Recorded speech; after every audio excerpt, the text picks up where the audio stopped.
Cosmetics retailer Sephora has been making a lot of changes of late to show that it is focused on meeting consumer needs. The leading beauty chain recently rolled out what it calls a complete digital makeover, which includes improvements to both the social and mobile experiences.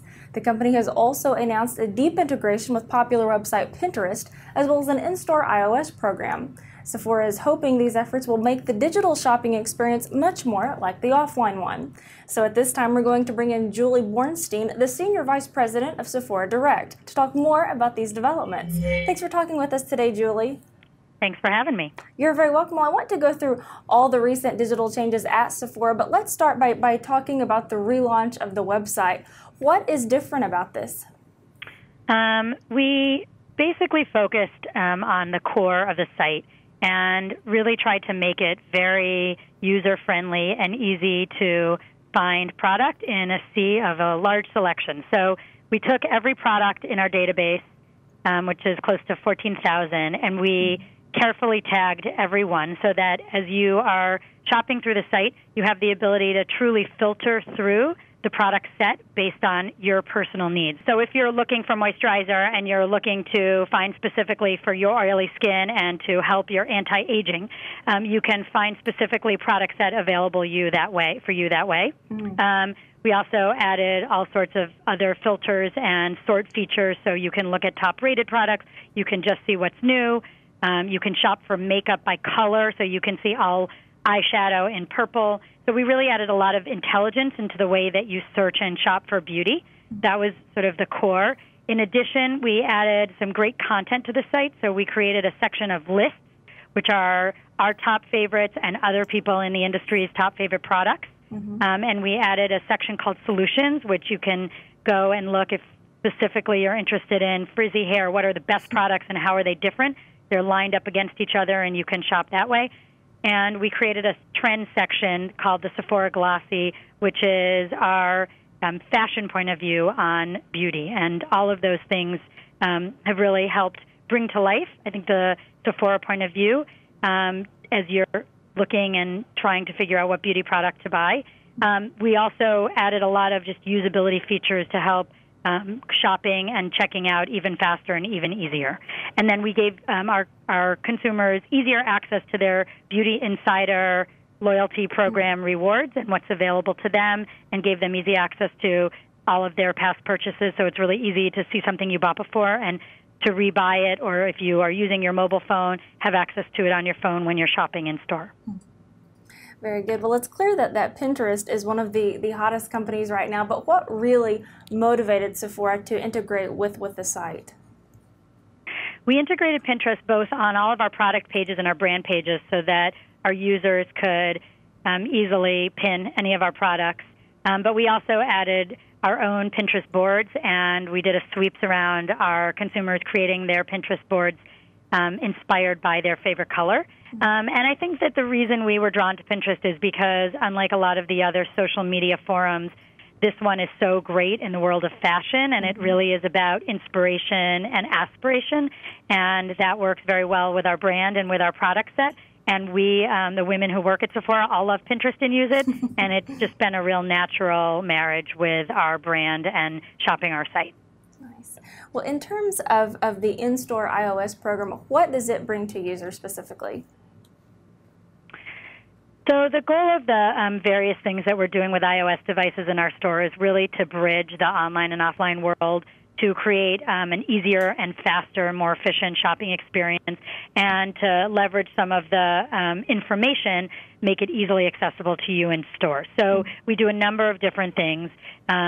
We've launched mobile point-of-sale checkout, so you can, on an iPod Touch, check out if our lines are long. We have our cast members, which is what we call our sales associates, able to check you out more easily, either in the line or at our beauty studio, which is where our makeover services are done.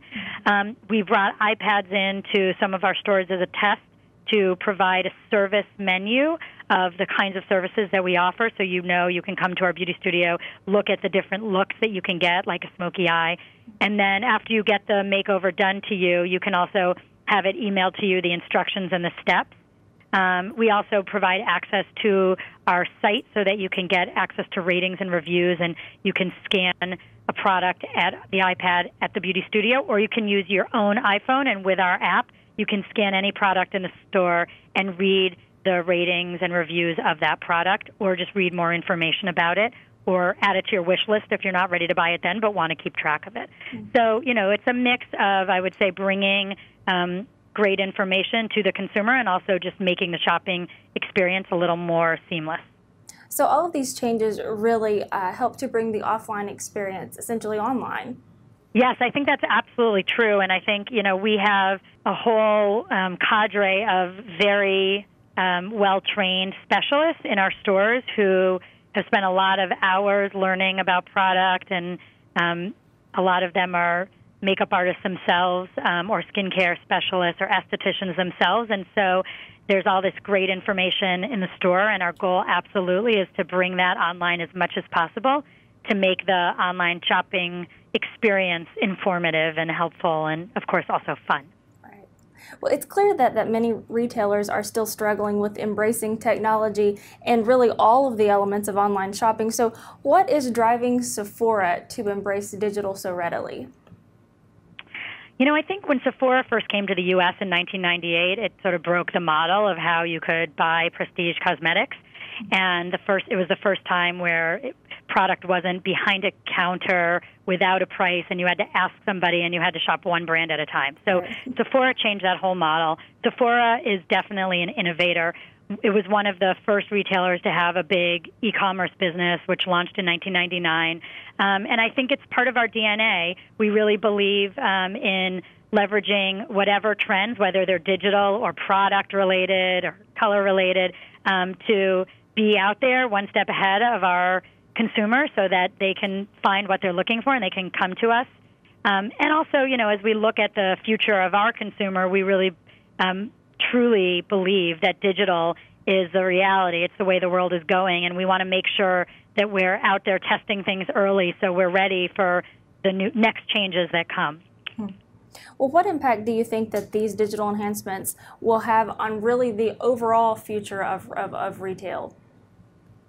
I think that consumers will come in more educated than ever when they're shopping. And I think that the expectation of the consumer is going to be that you are, the channels are irrelevant.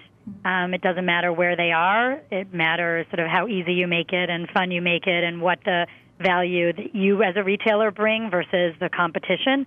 And so, I think that the consumer will want access to information and how to make use of products. And I think there's a huge world of opportunity on the after sale. So are you making the most of your product? What else should you be using with this product? So I think it really gives, there's a lot of new ideas, and we're at the early stages of where this is going to go. The one other thing I would say on the future of retail is that, right now most e-commerce sites are pretty closed. You go there and you make your purchase on that site. And I think Facebook has really shown that the web has sort of moved from purely information web to social web, and that the connection points to your social network is sort of the way people expect to gather information in the future. And so I think there will be an evolution in the way e-commerce functions, and it will continue to become more integrated into your social experience too. Absolutely. Well, can you share any hints with us as to what we can expect going forward in terms of Sephora's digital experience? What I would say is that we are excited about where beauty and digital meet and how we can really change the beauty purchasing and exploration experience. And so for us, having an iPad in a store in and of itself doesn't mean anything, but the things that we build that you can do on that iPad we think have huge potential, and we have a lot of ideas and some new things coming down the pipeline. So we're very excited to continue to evolve the kinds of things you can now do with these new technologies. All right. Well, we look forward to seeing more from Sephora. Thanks for talking with us, Julie. Thanks so much. You're very welcome. And for more information on the beauty retailer's digital experience, visit Sephora.com. I'm Abby Johnson with this WebProNews report.